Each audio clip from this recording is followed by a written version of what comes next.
yeah, yeah. Yeah.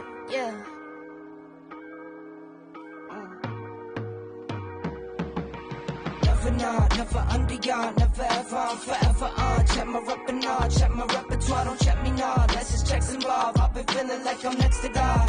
Next to God, next to God. Never not, never under y'all, never ever, I'm forever on. Check my repertoire, don't check me now. Unless it's checks involved, I've been feeling like I'm next to God. Next to God, next to God. Never fold, never ever fold, never ever stone a rolling stone till I'm in rolling stone. Yo, what's up, y'all? Welcome to the Real Loving Basketball.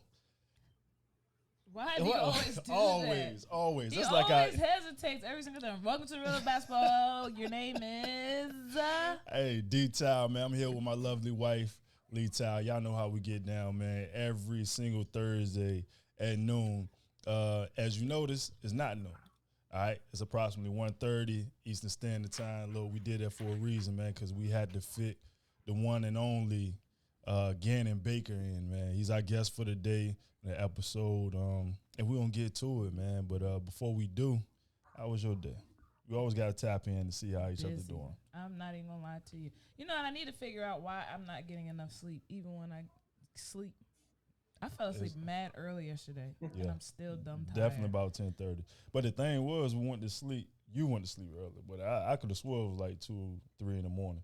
I looked at the clock like, dang, it ain't number 10:30. It felt good to have a couple of extra hours, even though that is late. Oh, that's because we didn't have. That was yesterday. It was my first time I didn't have a game yesterday, so I didn't have to worry about anything. But on the flip side, y'all hear our work phone going off in the background.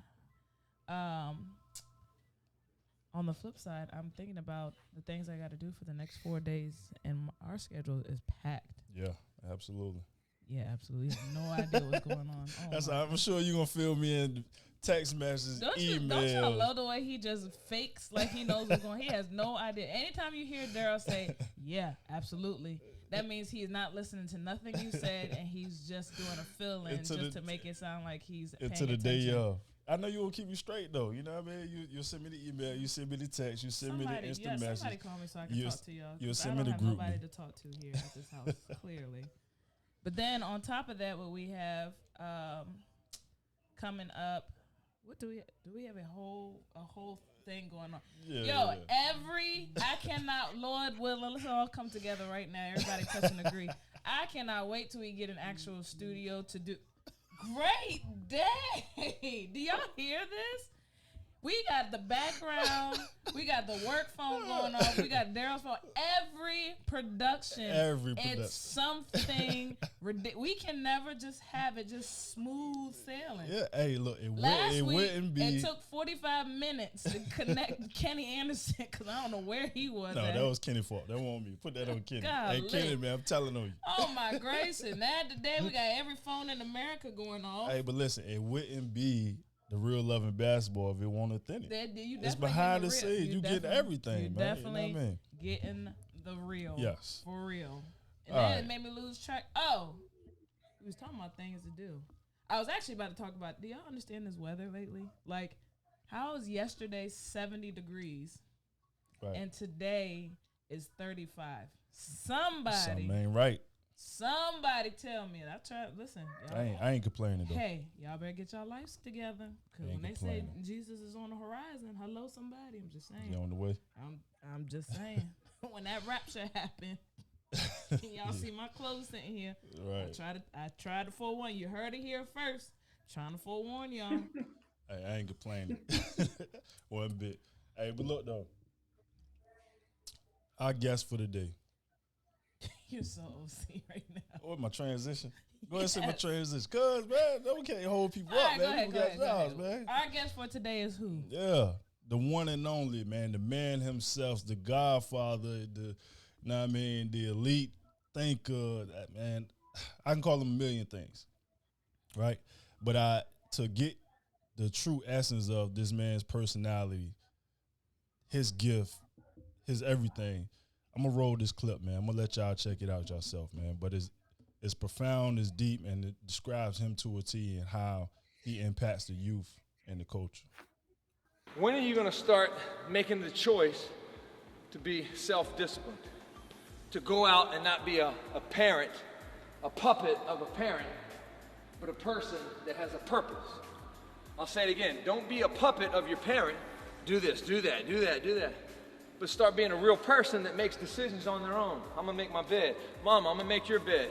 I'm gonna write down a goal. I'm gonna do some meditation. I'm gonna write down in my journal a thankful list, a gratitude list. I'm gonna go out and get 500 jumpers. I'm gonna go out and run 2 miles. Man, Coach Baker impressed me with the jump rope. I'm gonna jump rope because that's gonna help me in basketball. That's gonna help me in life. 93% of our problems, research says, health-wise, are self-inflicted. Success is choice-driven. Y'all can be great today, tomorrow, next week. But for the last 2 hours, you just made decisions that's gonna affect who you are tomorrow. The decisions you make now, the voices you start listening to now, are gonna affect you the rest of your life, man. That's real. So I don't care if you like basketball. I could care less. I care about you as a person. I want you to be a great mom. I want you to be a great sister. I want you to be a great leader. Whatever y'all have aspirations of being, I want you to be the best you can be at it. Because one, that brings happiness. It brings joy. When you do your best, no matter what the result, I'm just telling you, it brings tremendous joy. Man. Man, oh man. How do you do it? Mr. Ganon Baker, what's up, man? I tell you, man, I've done hundreds of podcasts, man, high level. Y'all make me feel at home. I just want to sit and listen to y'all for an hour, man. Incredible. Oh man, we Incredible. Appreciate it, man. Thank you for being here. Thank you for the introduction, man. There's a lot of people that are doing what I'm doing, but yeah, there is only one Ganon Baker, and I own that. I like who I am. I'm not perfect, but I embrace authenticity, and that's probably my biggest lesson is, you know, be you, do you, but if you suck, get better. So, you know, that's it, man. Mm-hmm. Yep. And I know I suck at some things, and I'm strong enough. I've always been strong enough to own it, even back in the Hampton High School days. That's a gift I think my parents fostered in me, and training a lot of these high level players at times and being around people. I mean, I think true authenticity and genuineness, and realizing that it's okay not to be okay, but there's solutions to your not being okay. And that's what I love about y'all, man. Y'all are very genuine, very real, very honest and open.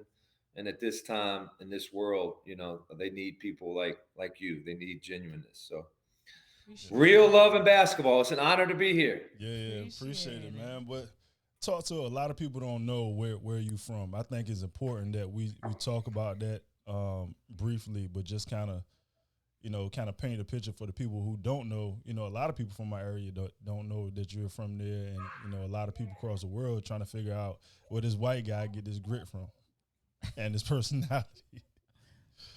Hampton Roads Boys Club, man.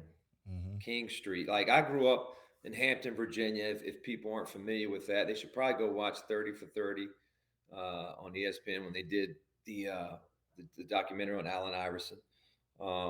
It's you have your different pockets of diversity there, but in my world, we lived a good 2-3 minute walk from the hood, King Street, Shell Road.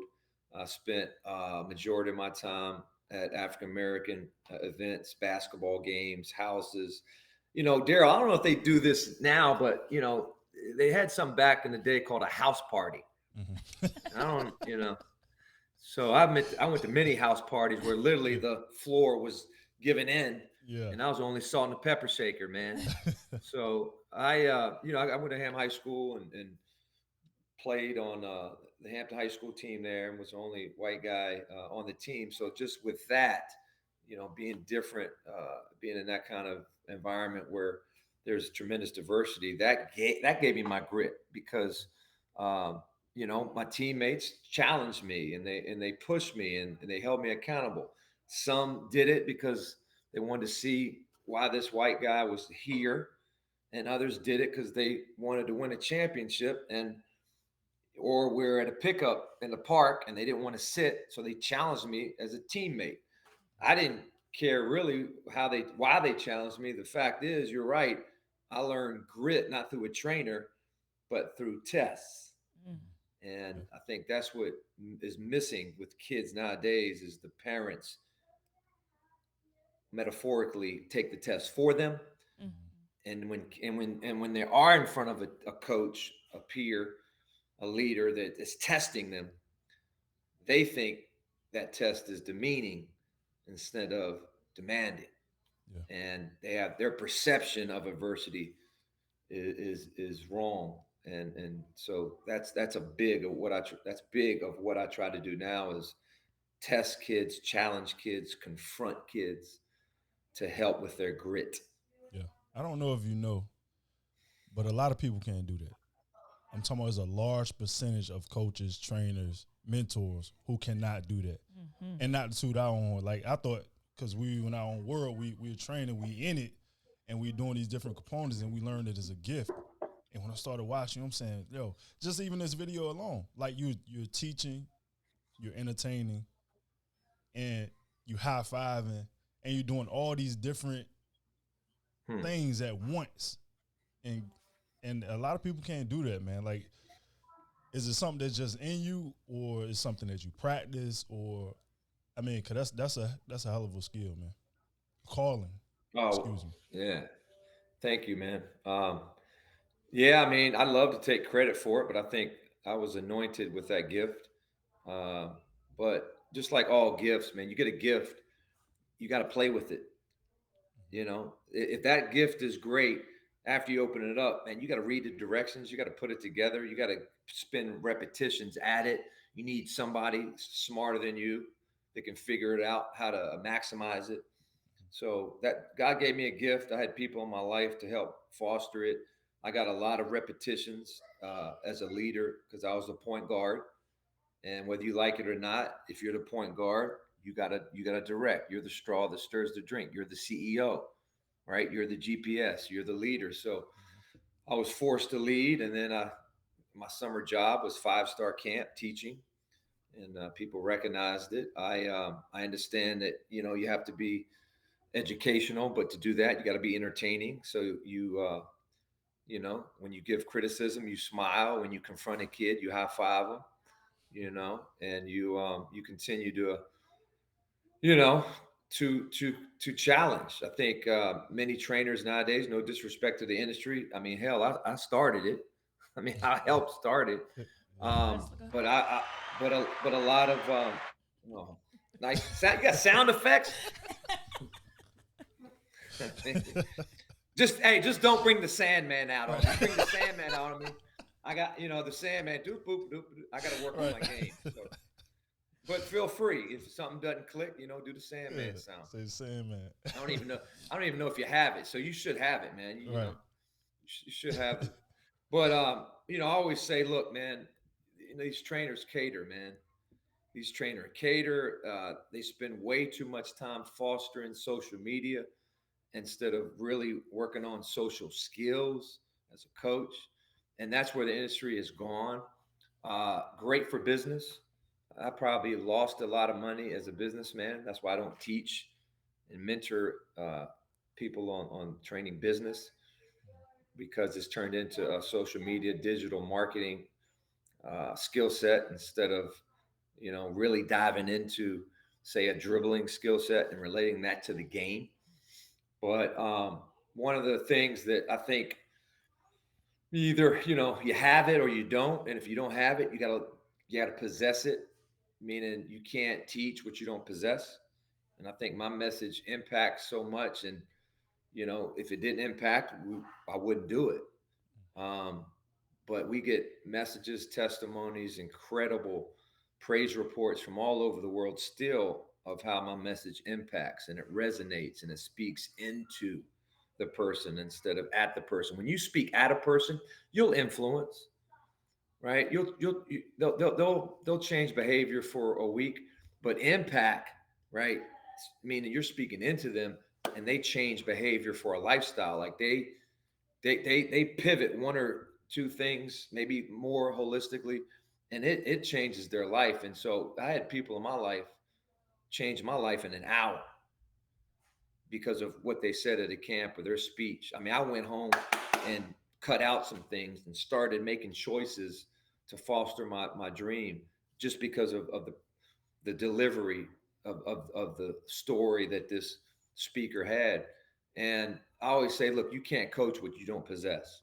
So I never talk upon something unless I possess it, either through my experience as a player, coach, or person. But you can't give away what you don't have. Man, say that And one more that's the time, met. man. Say that one more time. You can't you can't give away Yeah. what you don't have, or else it's just hot air. Like words create your world. And if that word has weight, all you got to do is be clear and convicted in your. But if you're speaking from memorization and what sounds good, it might be the truth, but if you don't possess it, Mm. it's not going to impact. And unless you're really spiritual, you really don't understand that. And so people that are, I call them false prophets, they're out there pretend coaches, pretend players. When they meet a real one, oh, you get exposed. Yeah, yeah. Right? The real ones always trump the pretend ones. Yeah. And I can and so if you're a trainer out there, look, please let's talk.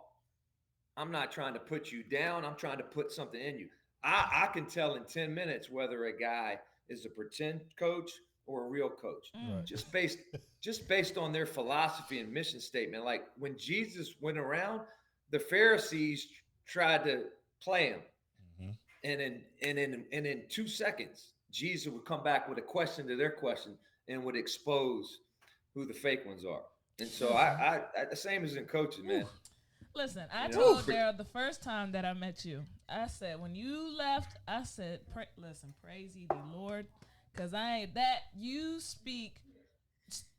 You speak to us like to a T. When you were talking the first time we all connected up in Hampton, and just the words, when I say the resignation, the divinity, the whole conversation was like, I looked at Daryl and said, bro, you can't tell me he was not talking to us and everything that we've been doing, right? Then you come on the podcast. Listen, what are you a deacon in training or pastor in training? Because you are rolling with these jewels, and it's right, and it's so your words are so imperative, and it's something that we have spoken a lot about. Yeah. I mean, just like when you say when you hear a coach and you can tell that either they real or they fake, like.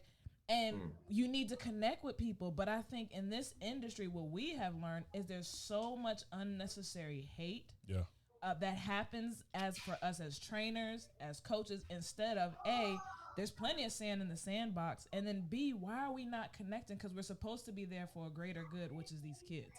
You know what I mean? Elevating these kids. Yeah. So with that, like, how do you navigate this world like that when you got to see the fake ones, when you see or hear the haters? Because I'm sure at your level, you know, the higher you go, the more devils you got to go against. So what do you do in these instances?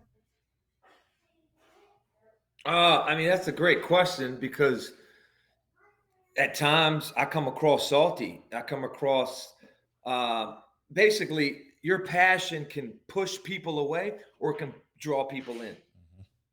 And if you have the truth as a teacher, as a player, you fear no question. You don't fear the question of yourself. You don't fear the question of others. You don't fear the question of the critics. Like you just operate in the moment in the truth. So that's what I've been doing all my life. And when somebody corrects me, if they have credibility, oh, thank you, I got it.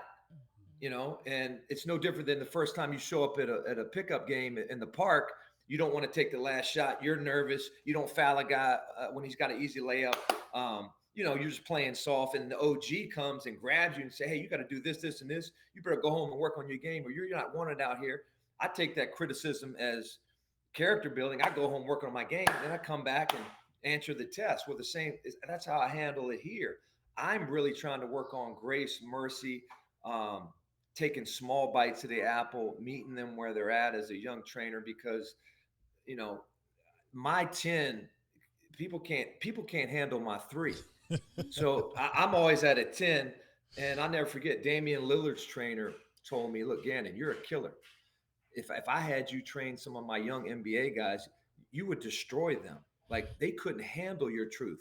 If you want to work with me, you're a 10, Ganon. Hell, you're a 15. You got to take your 10 and be a 3. Your 3 is good enough because your passion sometimes pushes people away. you're such an impactful dude. You need to draw them in, Right. you know. And so I've really learned to be more graceful, to not be salty, but to be sensitive to their basically insecurity, their ignorance.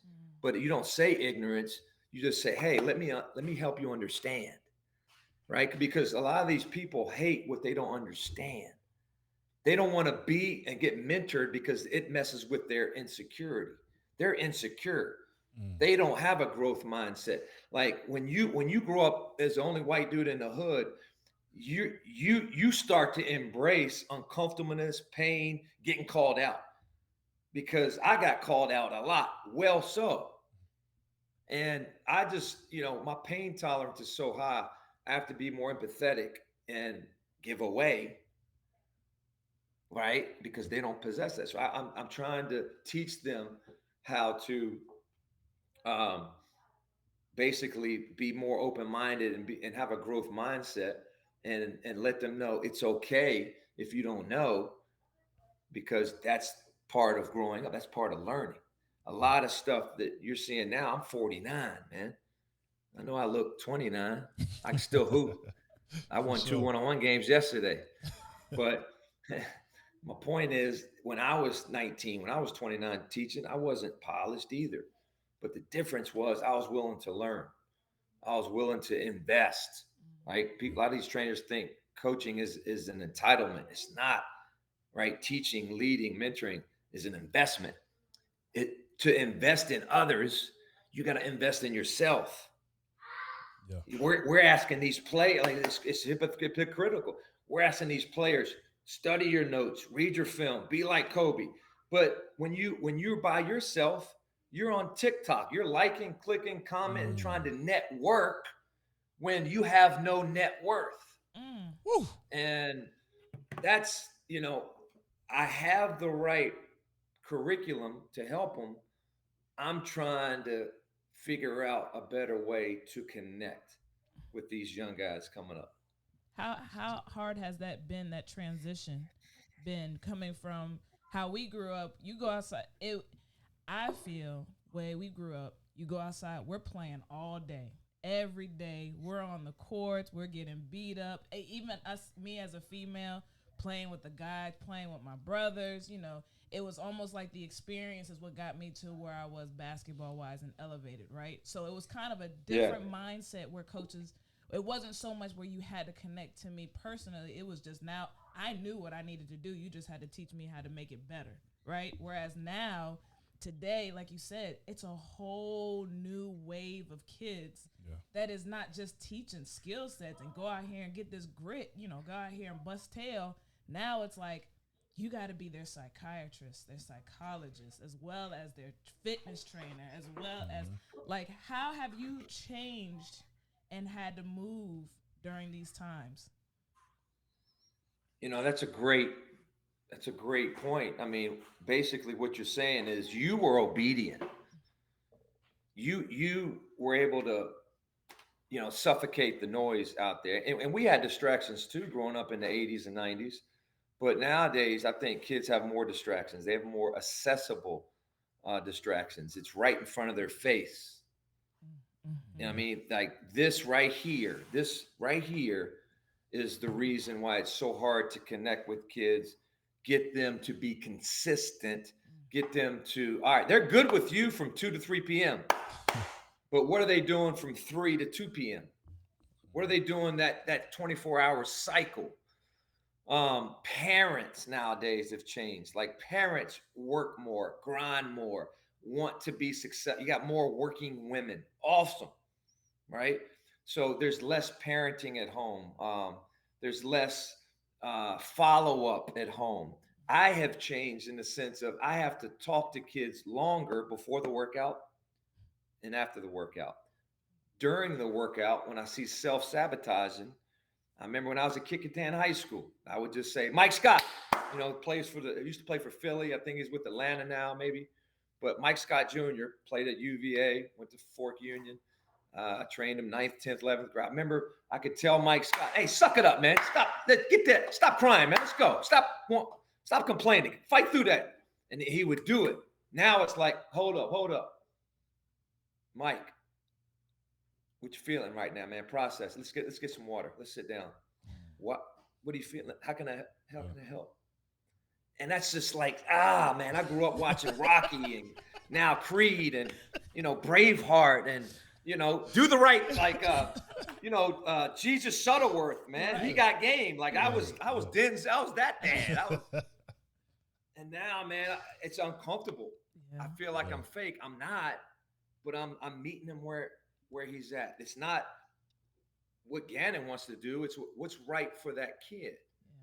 And that's good coaching. And so I'm evolving and being more flexible and open-minded and less communistic. In my ways, this is what Kobe would do. Be like Kobe.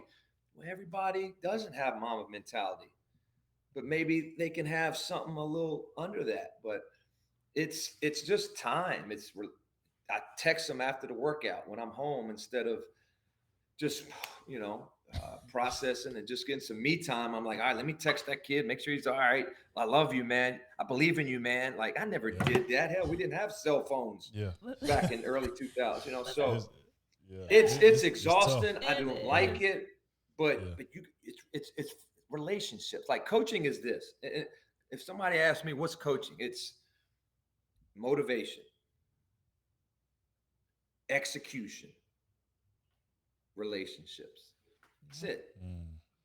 Agreed, totally. It's funny you said that because we were just having this conversation the other day with a couple of our coaches, and we were talking about I have relationships with my past coaches, right? Nothing super tight, but none of them ever reached out like that on an ongoing basis. Like you said, you just worked out with them, and then you feel like, okay, now tonight I got to text them, make sure they're straight. You good? You follow up? You all right? Okay, we'll see you tomorrow. Like the detail and the input, like you said, the extra that you have to do nowadays, it's so much. Yeah. And I feel like are we doing them a favor? Because I feel, for me, we have this argument all the time. Because even with our son, everybody has predicted him to be A, B, C, and D. But we're like, you get bumped a couple of times and you ready to fall out. Yeah. And we are not like that, right? We don't have, we have to learn as parents, like, okay, we can't just jump on him because it's not us, right? Right. But that's that feeling. Remember that? So maybe 4 or 5 months ago, I came to her and I was like, yo, I just don't feel myself. Oh, yeah. Remember? Yeah. I was just feeling different. Like I felt like I had to, compromise who I was who I am as a coach and a mentor and just me as a person. It was just a funny feeling that I had. And I came home to her and I said, that's what it is. I had to process it. I had to think. I had to pray about it because I just wasn't feeling right. And that's the moment that we're talking about, how you get in that moment. You're like, man, I don't know what's going on, but I have to adapt. I may not like it, but I got to find a way where I can still be myself, still motivate, and still come with that passion and that fire that I need to as a coach, mentor, and a business to be successful. To be successful, yeah. You had to make the adjustments. But it's just, I just feel like it's just so watered down almost. Like, it just seems like you just got to do so. And I get it because, like you said, we're in a different time, right? We're in a way different time, but it just seems like there's so much that we have to put into these kids to be successful that it's almost scary, because it's like if they don't have those crutches or those people who are like us, who will take the additional time to make sure that they're good, that at some point they're gonna fall and they're gonna fail and they're not gonna know how to get back up on their own because they don't have the Ganons, the Taos, you know what I mean? That's sitting right there in the corner. Whereas us, when we fell, we had to fall. And you might have had 1 or 2 people that was there to pick you up, but a lot of times it was you fell and you had to figure out, all right, how do I heal myself? How do I put this Band-Aid back on? How do I breathe and take the break? So do you feel like is it the game and the mentality of these upcoming athletes starting to get a little bit soft, to say the least, or what? Yeah, I mean, as hard as it is, I'll say this: you either parent it or you allow it. You either coach it or you allow it. So we gotta coach it. again, it goes back to, as a trainer, as a coach, if you really want to impact the game and impact the kid's life, you can't just teach dribbling.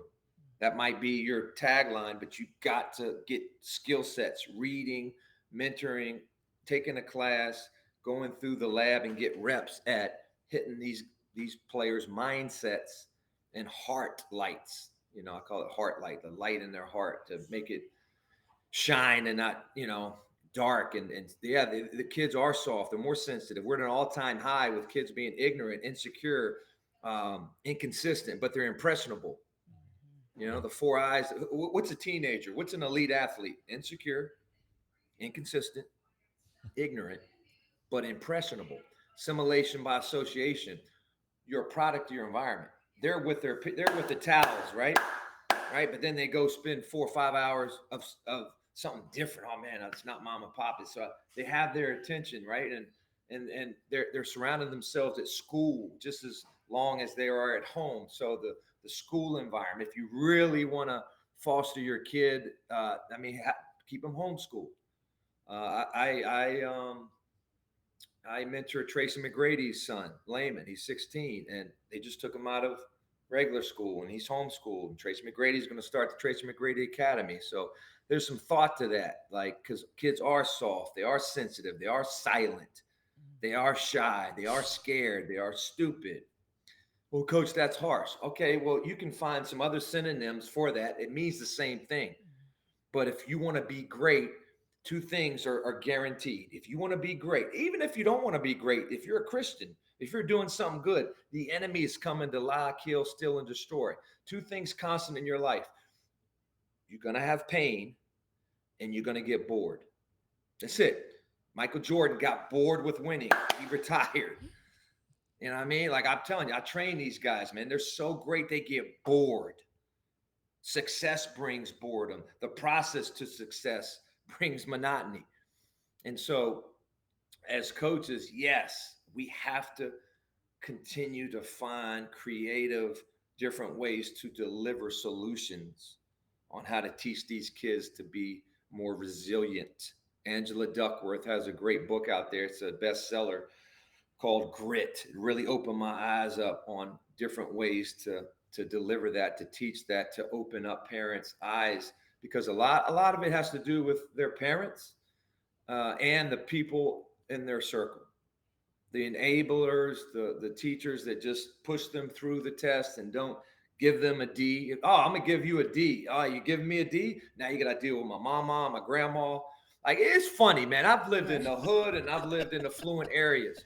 The people in affluent areas that have money, they go try to influence the parents, the teachers at the schools, so their kid doesn't have to deal with pain. Right. The hood, you give a person in the hood an F, mama gonna give the kid a spanking right there in the principal's office.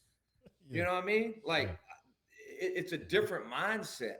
Yeah. And I'm not saying corporal punishment. I'm not saying don't stick up for your kids, but there's got to be a balance. Yeah. Bottom line is there's going to be pain. There's going to be boredom. Let's teach these kids what's real and tell them it's okay. Everybody deals with it, so it makes it fair. Let's give you solutions, and then I got to let you sit down and feel some blood on your lip. I got to let you fail. And hey, I'm here for you, Cal, Espen, KK. If you need my help, I got you. I got some life in me. I can give you a solution, but you're going to figure this out on your own. If you're not dead, then you might have to go to a hospital and get some metaphorical stitches. You know what I mean? But to answer your question, it has a lot to do with the voices and the circles and the touches in their life, parents included. So you're the originator of this. The people who watching, to kind of give some context to it, like, you the one started. When I think of Boo and I think about AAU and travel basketball, when people think of that, they think of Boo. When I think of basketball training, player development, and coaching and mentoring, I think Ganon Baker, right? The originator of it.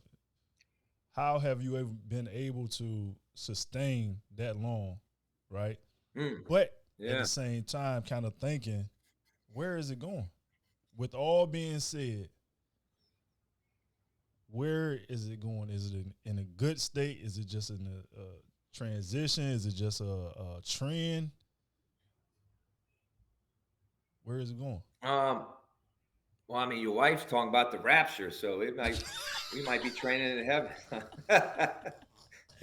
Who cares? Because tomorrow we leave. Listen, y'all, you gotta have your life right. I believe everybody behind. I'm gonna tell you what, I ain't playing no games. You bet. If y'all don't know, all these people watching, if y'all don't know, you better know. I'm gonna tell you that.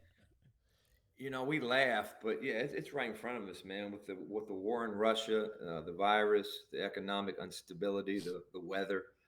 I mean, it's there. That's a great question, man. I mean, I got to give a shout out to Jerry Love. People tell me, and I got a message from Jerry way while back, and man, I started training before you. I'm like, all right. So Jerry Love in Long Island, if you're still listening, you started training. I give you the credit. Joe Bunazar, I think, was doing it with Impact and Bradenton before me, but it wasn't like mine's different. Mine is different. I started after school.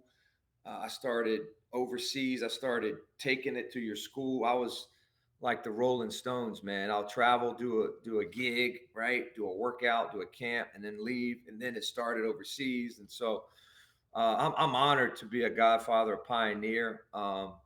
It's in a good place. It's in a good place.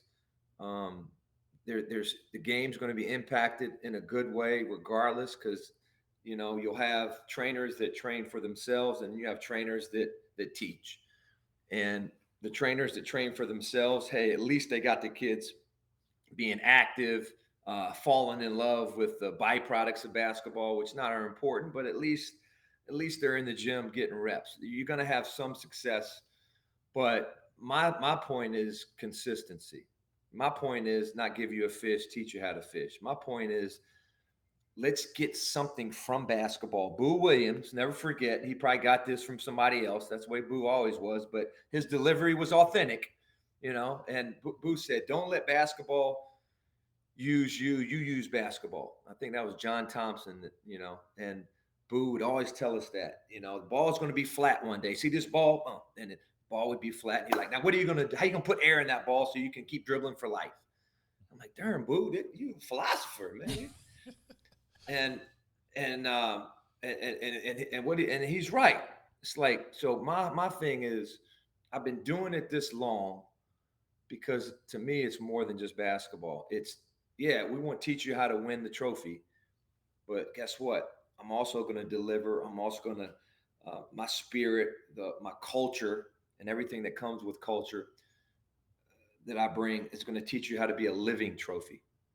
Now you can go win as a husband, a wife, a father, a brother. As I said on the film that you got, I think I was in Maine. We're going to teach you how to win in life. Like, learn the process that you spent in basketball, and now go impact your community. And when I'm with Ray Allen, like, he and I broke bread at an event that we did. Like, that's what he said. He said, "Man, teach these kids that basketball can change your life. Yeah. Mm-hmm. Teach them how to win and play with a teammate, because winning changes your life." And he said it with the same enthusiasm that I'm bringing now. And it was just me and a couple Nike people around. Like, that's why Ray Allen is great. For him, it was a way of life without idolizing and sacrificing the other parts of his life, and that's faith and family. And so, I mean, I was like, I can't believe I'm breaking bread with Jesus Shuttleworth. Yeah. You know what I mean? And we got to work out. We got to work out. And my bad. I mean, to cut you off. That's what I was. No, go ahead. That's what I was about to say. Like, we live all this moment, like, growing up, grinding and dreaming and hoping and wishing, and then when that moment comes, you get an opportunity to sit down with Ray Allen or a Chris Paul or Kobe. For the people who are still hoping, dreaming, and wishing and praying, what does that moment look like? Can you describe that moment when everything opened up? You like, wow, I'm here. It's funny you say that. Respectfully, I don't think of it like that. I don't think, damn, I'm talking to Kobe. I'm thinking about it now because we're living. But when I'm in the moment, I look at, man, that's a successful human being who is one of the greatest ball players in the world, who has got a movie. What can I take from his mind and go bring it to Hampton Roads? What can I take from his spirit and go share with my family? Like, I didn't take no selfies with Ray. I never asked him for anything. I still haven't.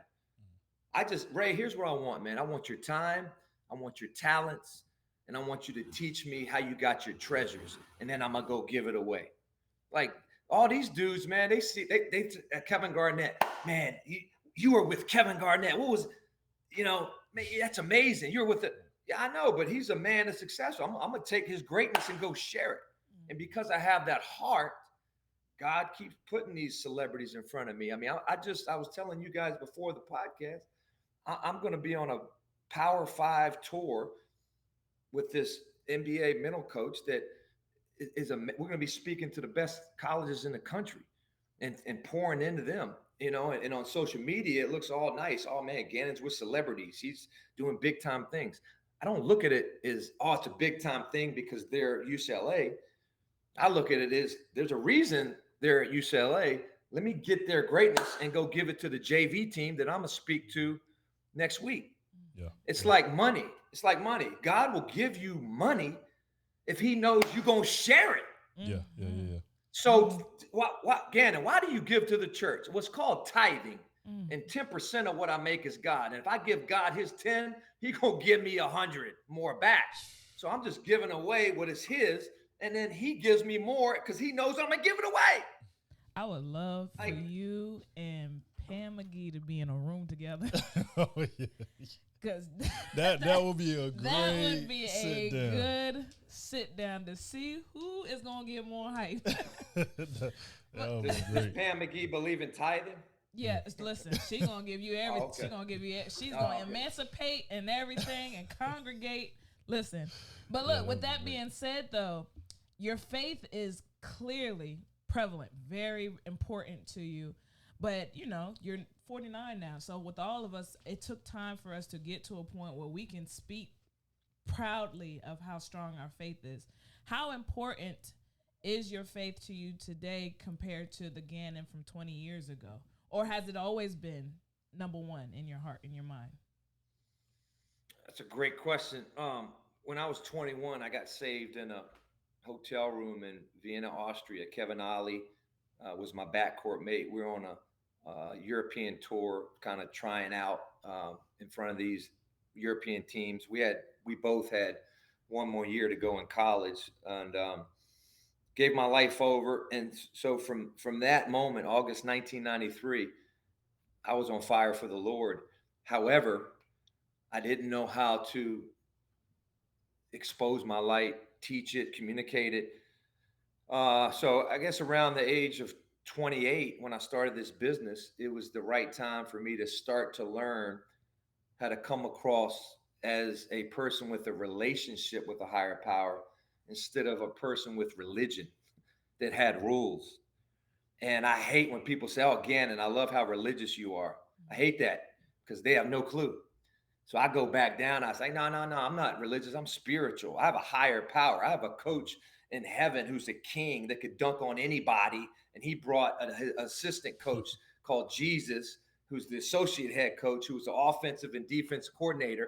And he left this playbook called the Bible that has all the plays in the world. And if you learn them, the devil who tries to defend your plays can't stop them. Like, that's my religion, if you will, sir. You know what I mean? It's like, Right. That's why I love TD Jakes, because he could get spiritual and then he could get real. Right. Yeah. And so the more of my spiritual fathers that I came in contact with, Ron Carpenter Jr., Stephen Furtick, TD Jakes, Joe Osteen, Kevin Diamond, my local pastor here, the more I go to church, not because I have to, but this class, I praise, I worship, I leave stuff at the altar. And in that sermon, I'm taking notes because I can go into places that my pastor can't.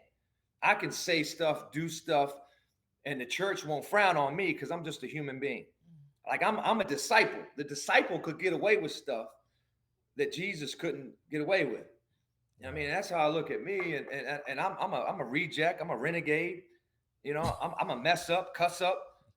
But you know what? So did the disciples. Right. And I'm not saying I have a card to sin, but I don't beat myself up when I make mistakes like I used to when I became a Christian. I would drop a curse word in a workout, man. I would feel so bad about myself, and I would literally lose my anointing because of the shame. And I didn't know how to give it up to God. I didn't spend a lot of time in solitude or prayer.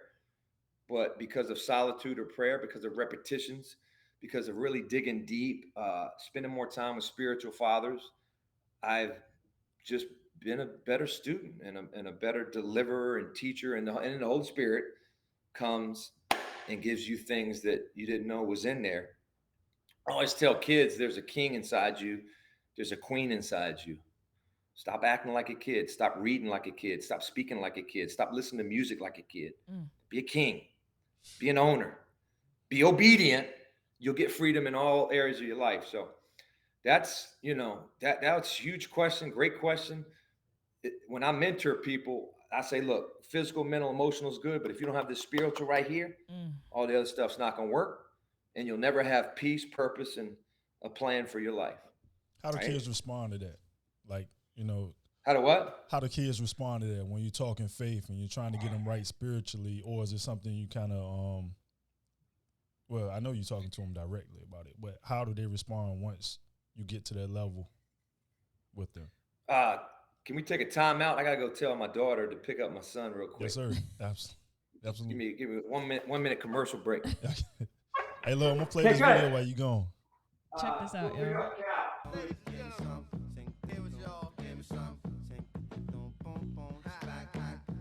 See, shooters aren't born. Shooters are made. You gotta come early and stay late. You gotta shoot every single day or you lose. Never seen a score ended in 0-0. All games are won with points scored. Defense is important, no question. But you've gotta be able to put the ball in the hole. All it takes is practice.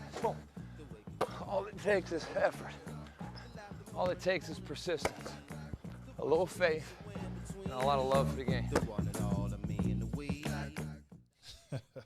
Y'all, yeah, you catch that left hand, right hand? Yeah, Listen, I see it. I thought my eyes were playing tricks on me. I was like, is he shooting it too? Oh, okay, that is CT all over again. Yeah. Yeah, that's so tough. Daryl. Yep. I'm gonna come back to your question, but my competitive streak in me, my killerness in me, my, coming at guys, right, is in me a little bit. There's a guy out there called Lethal Shooter. Yep. Mm-hmm. Right. Here. Great story from here, from DC. Yeah. A good guy. Love him. Mm-hmm. He's the shooting king right now. Right. So my thing is, what if, and he probably won't do it, but maybe he will. This is crazy faith. What if he and I organized a campaign and we gave all the money to charity, whatever that charity is, to see if he could beat me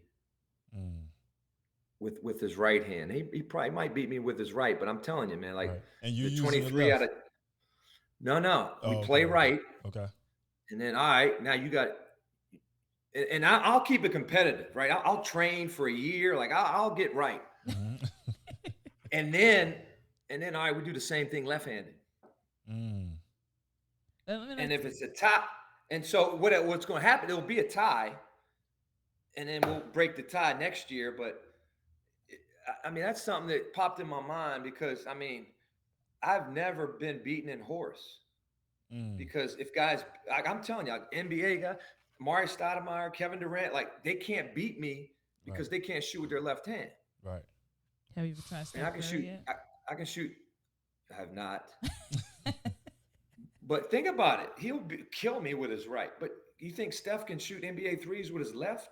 I would not put. I would not put it past him. We are talking about Steph, who changed the shooting. Look, game. I get it. But how many people in the world? And I don't know how many people watch this. And I get it. It's not about me. I don't even advertise this. But I can shoot close to half court with my left hand. Wow. Who can do that? That's right-handed. I'm a right-handed player. Yeah. And so if I get a left-handed player, all right, cool. Let me play you with my right.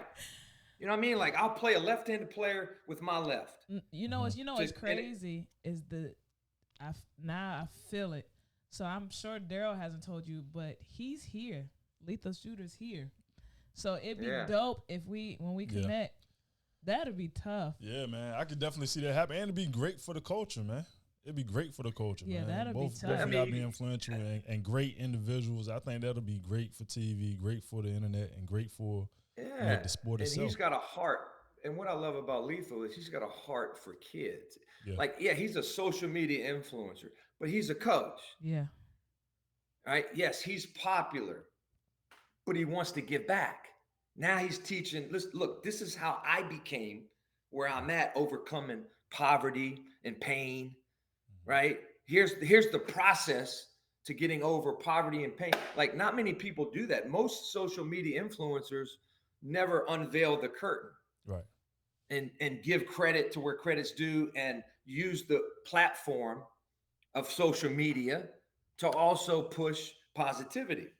Like they might do it on a Sunday, but I'm saying you got 2 million followers, right. and you're not going to, you're not going to tell your story. You're going to tell it in front of 20, right. where it's, why don't you tell in front of 2 million? Because it's not the platform. Well, why not? Who do you think gave you that platform? Yeah. Like, so I think Lethal's the only one out there that if I could connect with him, see what he thought, if he agreed. I ain't stupid. I want to train for a year. Yeah. Yeah. Right. Yeah. Now, again, I don't have to with my left. I could go out right now and beat most people with my left hand that are right-handed. Like, ain't nobody I've been all over 49 countries, 5 continents, been playing the game since I was 8. Right. I'm popular in the world. He's popular on social media. It's a great connection. White guy, black guy, young black guy, old white G. It's like Rocky and Creed to an extent. You know what I mean? And again, well, you're trying to make money. No. 100% proceeds, give it I got a heart for orphans. You know what I mean? We adopted a kid. We are fostering a kid right now. I have a heart for racism. I hate that not a lot, but I have some family members. I have some friends, associates that are racist. Like, I hate that. I got told when I was in Hampton, go play the white boy sports. Wow. Soccer, baseball, swimming. Well, they don't have a lot of black people. Well, so white has nothing to do with it. Success is colorblind, gender free, but they play the race card. I got it when I showed up. I showed up at King Street. Everybody, what are you doing here? I'm like, well, what are you doing here? Well, I'm playing ball. Well, I'm playing ball. Why you don't come at that guy? He's black. Me and him came the same time. You look at me saying, what do you do? So I got it early. I'm like, look, man, just check up. See if you can guard me, big boy. You know what I mean? I come at him. See if you got me, big boy, And so I still have that in me. Yeah. And I want to use it for good. And I just think that kind of stuff is great for social media. Not, look at me and go tag 18 people that think this is a walk. And, right. Again, Lethal Shooter shooting off a yacht and all that. That's cool. I would never do that, but if that's him, good. I love the other stuff he does on his social media. So I'm good with that. The entertainment stuff, that's not me, but this would be entertainment, but also, you know what? People would chime in, and man, it would be interesting because I'd keep it close, and he wouldn't beat me with his left. Ain't no way. Send this video to him. Send this video to him. Say, you would not beat me with your left. I might keep it close with my right. I might keep it close. You heard it here. Talk to him. That's 7'5" versus 100%. Real loving basketball. 100%. You heard it here first. Lethal, we calling you out. We will sponsor CTAB Cross Training Athletes into Believers will sponsor this event. Nonprofit organization. We will sponsor this event. We will get this thing popping. Listen, we got listen, we again, got you gotta put your too. money. You gotta put your money where your mouth is now. Cause listen, you done spoke it up to the right people. Told you we gonna see Lethal this my weekend. man gonna show up, man. From the 7-5. He did, look, I'm telling you. And Lethal from the city. telling Hello, you. somebody. I'm Come telling on, you. come on, Lethal. Hey, look, Put 75 the DMV on the map, DC, Lethal. let's get Let's it. go. Let's rock. Hey, Hey, so you can't Lethal's teach a what you don't great. possess. You got it. And so, and I do no, too. I Hello. know I do. I know I do. Because I mean, Lethal too. Lethal can shoot so well because he spent a lot of time outside shooting when the wind was blowing, when the rims were tight, when there wasn't no nets, when it was hot, when the asphalt was slip. Like, me too. Like great shooters shoot a lot in adverse conditions. Most Steph Curry became a great shooter because he had a court outdoors, like outdoor court. A lot of these celebrity kids aren't great shooters because they got the NBA arena inside their house. So they're not great shooters because they don't shoot under adverse conditions. People get it twisted. You can be a great shooter, shoot under pressure. And that's why I love Lethal, because he does. Yeah. It's pressure to do a lot of the things that he's doing. I was hoping they'd let him in the All-Star 3-point contest because, he Guinness Book of World Records, man. Like he broke a lot of. He can shoot. He can play. Yeah. And so that's what I'm saying. Like being 49, I would train. It would be awesome. He would make me a better man because he would keep my competitive fires going. And the end result is we ain't doing this for money. We ain't doing this for more followers. Look, you don't even have to film it. Don't film it, but let's get some sponsors, right? And figure out how we can raise money in a way that he and I can go at each other. Because I don't think there's anybody else in the world that is as ambidextrous as I am. You just saw the film, and that was. Hey, I can play. Look, I can play it back if you need to. It's only 40 seconds. Yeah. Well, I'm just now. I put the money where your mouth is. Let's get this thing rolling. Yeah. I'm excited now. Got a whole new vision now. And people might say, well, won't you show it? Well, that's not who I am. That's narcissistic. I don't, I teach people how to shoot. I teach people not to be afraid to shoot. Mm-hmm. I teach people to shoot under pressure. Like, why do I need to post me? I do that every day, 5 minutes, 10 minutes before the training. I just shoot NBA threes. And some people recognize it. Some people don't even know.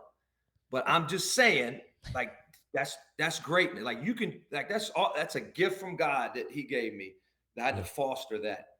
Let me play it back. Let me play it back, G. Let me play it back. We got everybody man. Wants to see it again. They say play it again. Let me play it again for them. See that.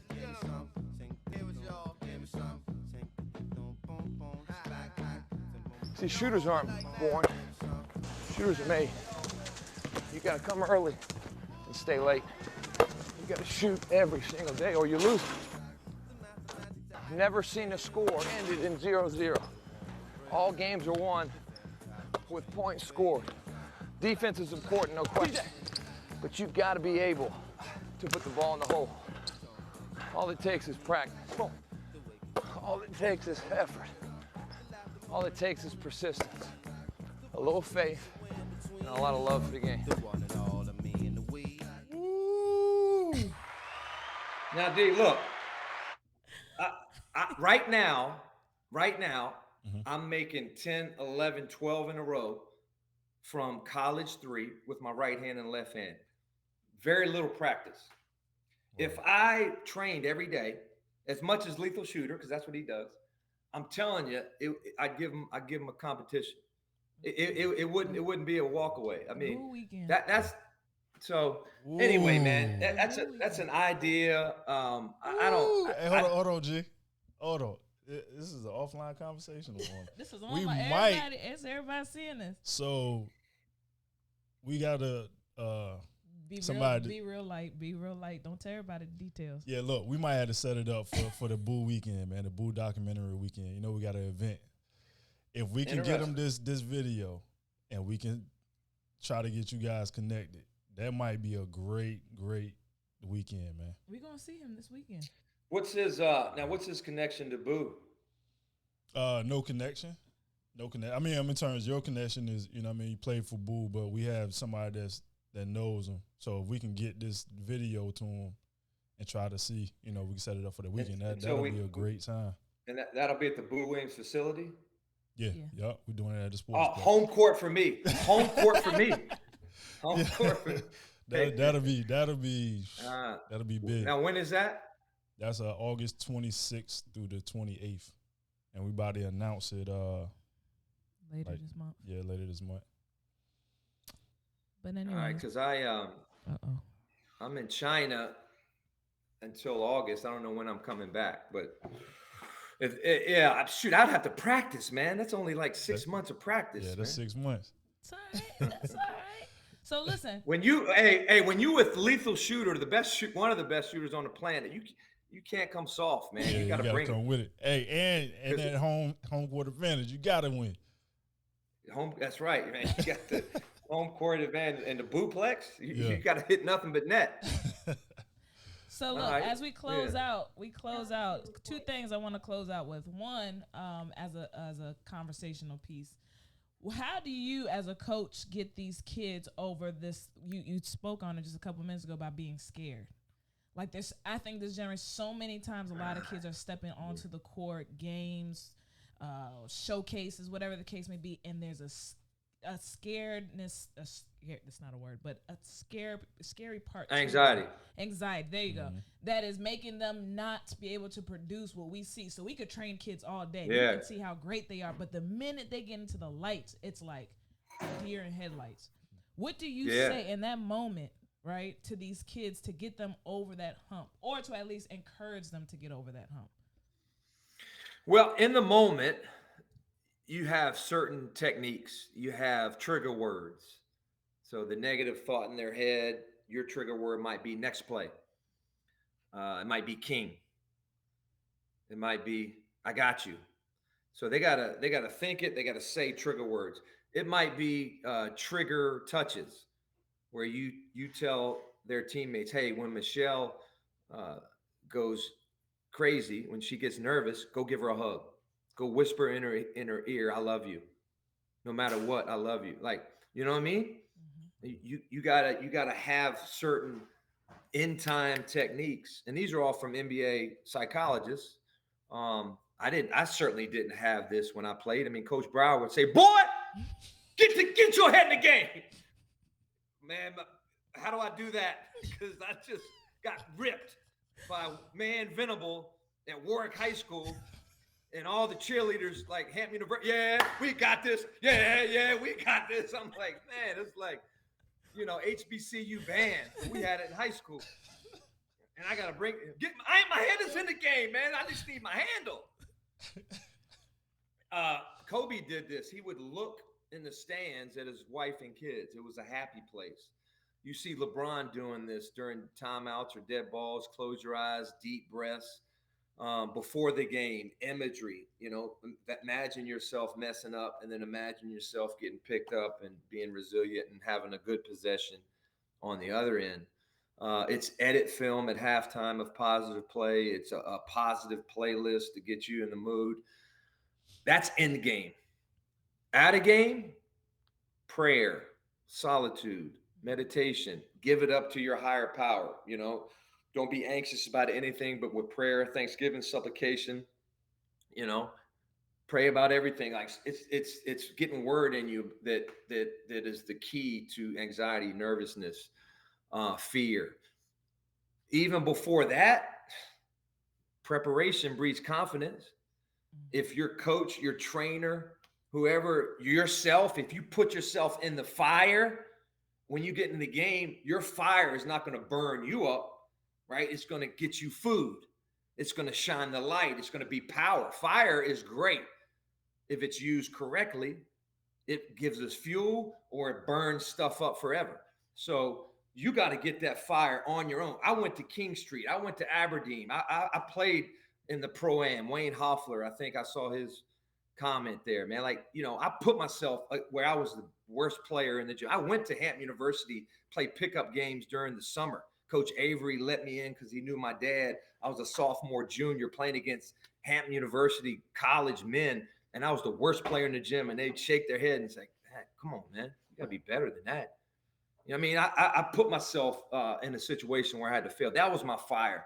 That's what I do as a coach or a trainer, and I do it a little bit more systematically now if the kid is soft. But I mean, I had a kid cry on me yesterday, because I told him the truth and I gave him the truth, and it was hard. So you have to put people in hell in order for them to have heaven, because guess what?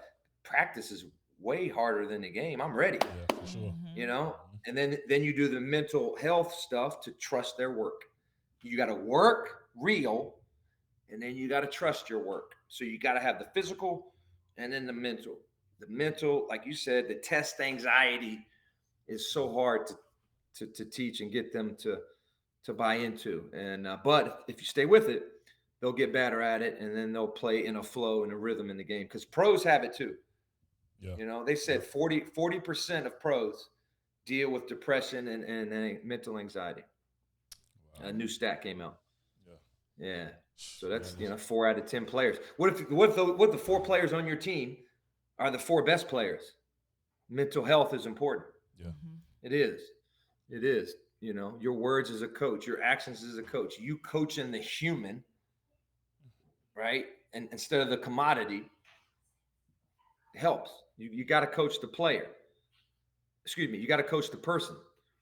Then they can be that great player. So you got to treat them like human and empathize and give them solutions for that. That was good. That was good. So what is your final? We're closing out the Real Loving Basketball with Ganon Baker. What is your final words you want to leave with the people today? If you suck, don't be yourself. I'm serious. As harsh as that is, man, like be obedient. Like I'm cool. I always say this. Hey, whoever listens to this, if I offended, if I was wrong, if you had a different perception of my message, please let me know. Because I speak from my heart. I've made tremendous mistakes in my life. I get it.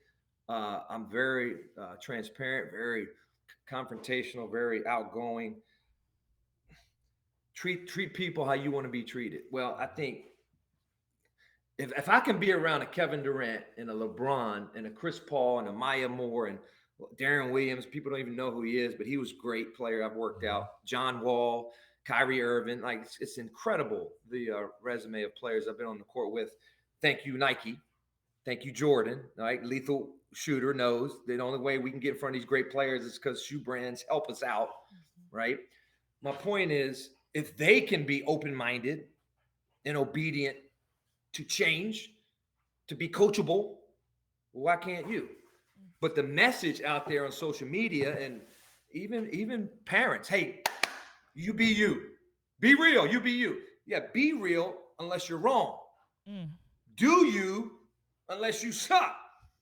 But if you're doing stuff that's not giving value or not building people up or it's not positive, there's no fruits in the spirit of what you do, then you got to get better. And if your intention is good, awesome. Just work on your communication, work on your delivery. And I've had to do that. I've had high-level people tell me, Ganon, that's just you gave I know you meant well, but you came across as egotistic and narcissistic and salty, and that's not good. Really? Okay. All right. I'll work on it. I'll read this book. All right. Look at this article. Okay. Hey, thank you, man, for pointing that out. It stung, but you know what? I needed that. Like that's my message. Whether you're great or not, just be coachable. And it's okay if somebody calls you out. Like, process it. And then if he's wrong or she's wrong, all right, then educate him. And I always tell players that, look, if you want to F me, you can F me. You can express yourself. But guess what? You got 2 minutes to educate me, because you ain't going to disrespect me unless you come in with some truth. Go. I like that. And man, yeah, because before I'd kick him out the gym. Get on the line. You can't talk to me like that. Now it's like, all right, okay, really? All right, cool.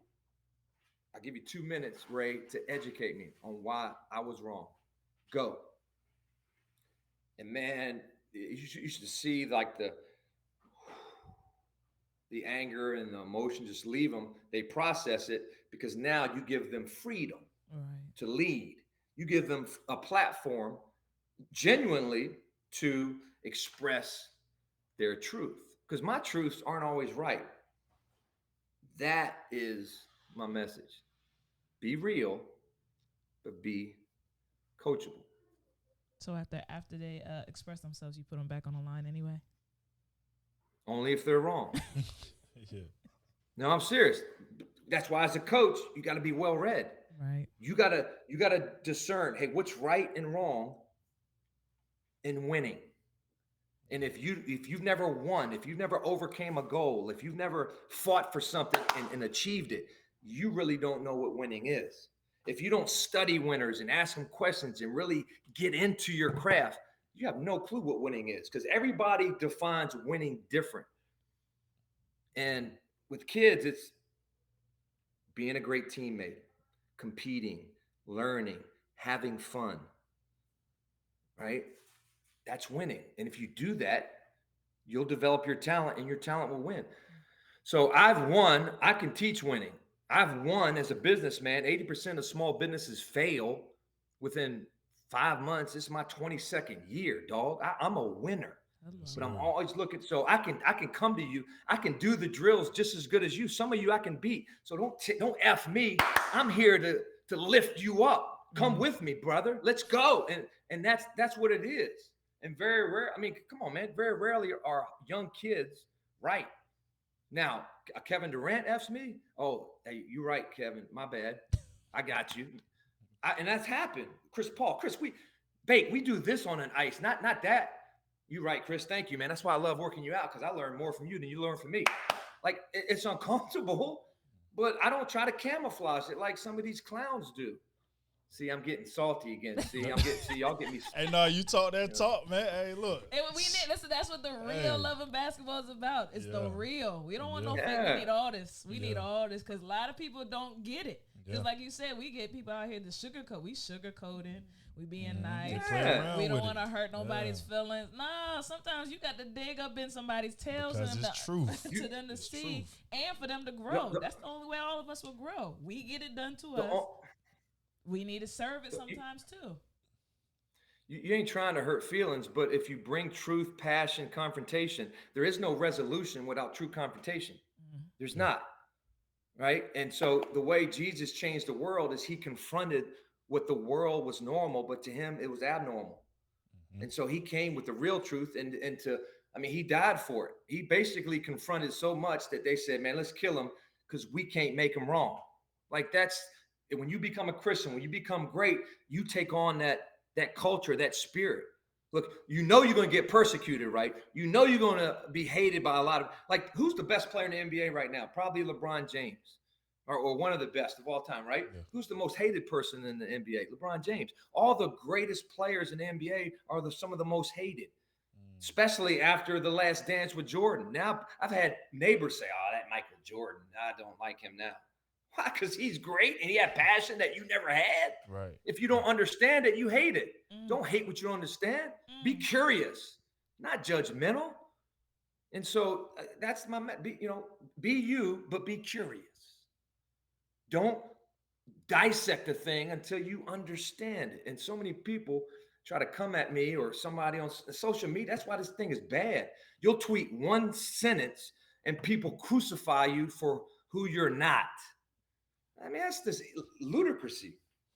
Listen, we need to have weekly. Listen, right. I need to have a weekly phone call with you to keep my mental right. Because boy, like you said, man, to whom much is given, much is required. And I'm telling you what, they come for you when you're walking in your purpose. When you are walking in purpose, it is amazing what comes out and who comes for you. And like you said, you have to be strong in who you are and whose you are in order to really walk out this thing. So definitely we'll email you for our weekly devotionals with Ganon with the towels and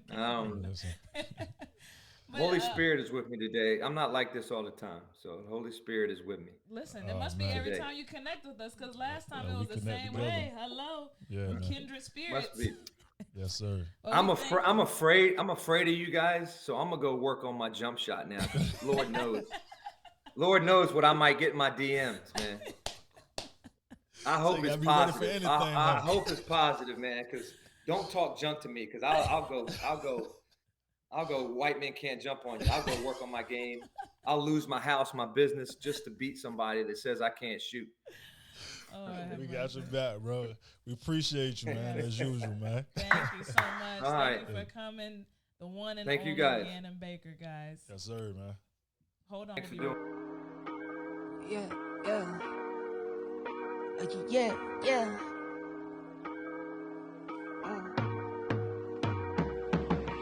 Never not, never under ya, never ever, I'm forever on. Check my repertoire, check my repertoire, don't check me not. Unless it's checks involved, I've been feeling like I'm next to God. Next to God, next to God. Never not, never under ya, never ever, I'm forever on. Check my repertoire, don't check me not. Unless it's checks involved, I've been feeling like I'm next to God. Next to God, next to God. Never fold, never ever fold, never ever stone a